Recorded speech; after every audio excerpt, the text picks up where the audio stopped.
Hey guys, this is Alex from Rickydees Productions, and I'm here to talk to you guys about Super Smash Bros. Wii U and 3DS announcements, Call of Duty Advanced Warfare, and the future of the series, Gears of War plans, along with potential legacy bundle for it, and finishing off with Grand Theft Auto San Andreas HD with Anita Zoe Harkinson.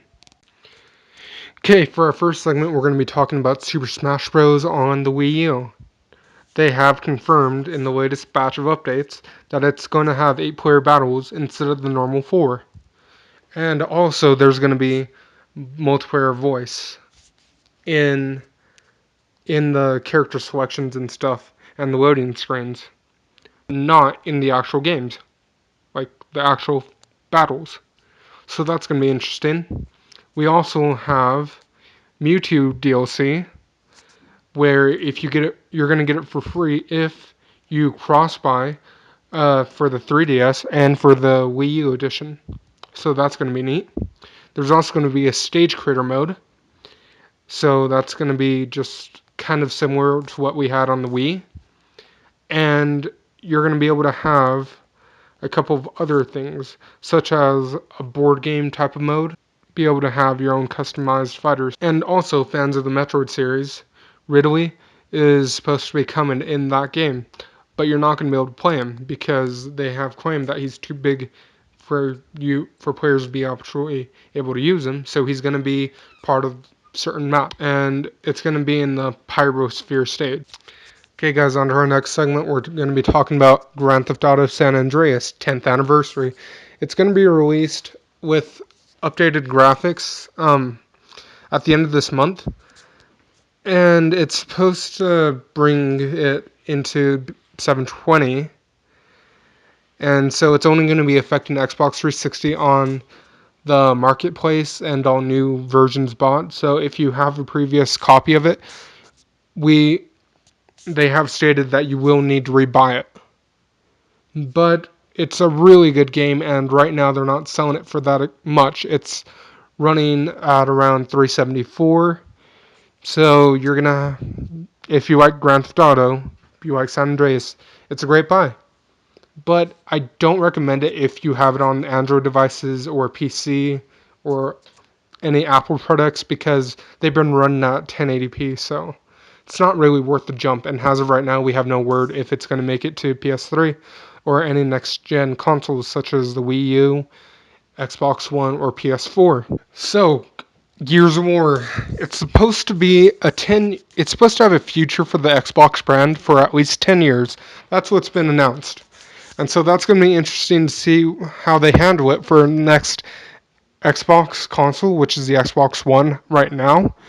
And it's going to be interesting to see what they do with it, because like Halo, they just made a Legacy collection with all of the major games that Bungie has been a part of, such as Halo 1, 2, 3, and then I believe 4. They've all been updated current to high resolution graphics with 60 frames per second.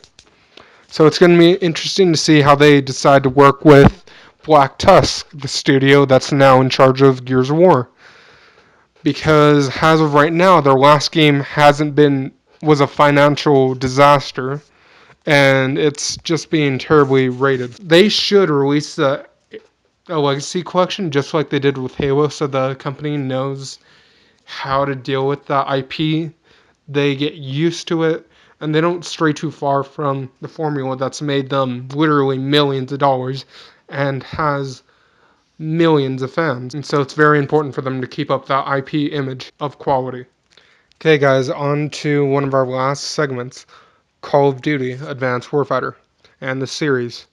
It's interesting to note that it's been one of the most successful franchises in modern gaming, and while it may not be the most spectacular, revolutionary, or fun, it's definitely had one thing right, and it knows how to make money.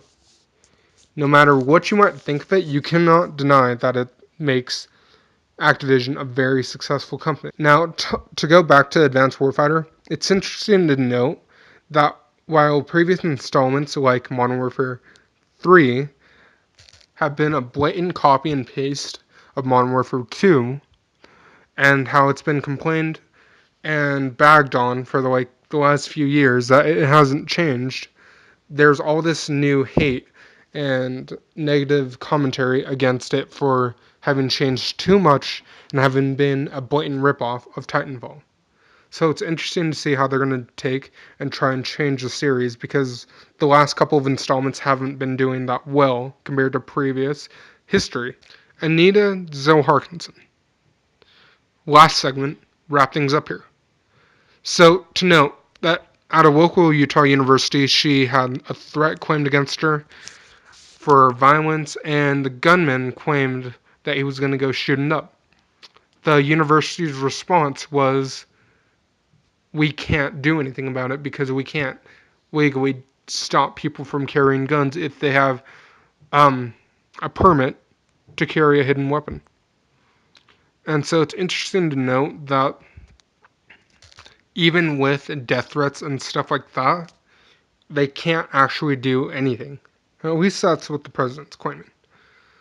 So I'm going to ask your guys' opinions on all of that, and hopefully you leave stuff in the comments. So thanks for watching the video, guys, and don't forget to rate and comment below.